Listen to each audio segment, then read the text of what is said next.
ഓം ശ്രീ ഗുരുഭ്യോ നമ. നിത്യവും നിർമ്മാല ദർശനം നടത്തുന്ന ഒരാൾ അന്ന് ഒരു യാത്ര പോയി. ചെന്ന സ്ഥലം വളരെ തണുപ്പേറിയ ഒരിടം. രാവിലെ തൊഴാനായി ഒരു ക്ഷേത്രവും കണ്ടുവച്ചു.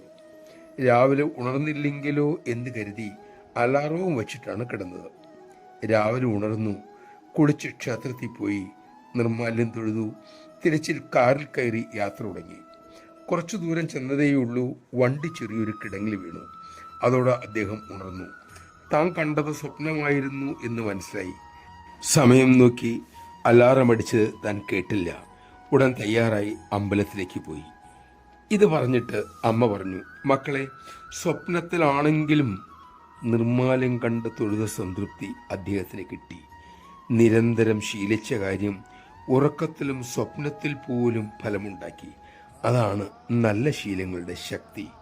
ശരീരം അനങ്ങിയില്ലെങ്കിലും മനസ്സ് ആ ശീലത്തെ പിന്തുടരും.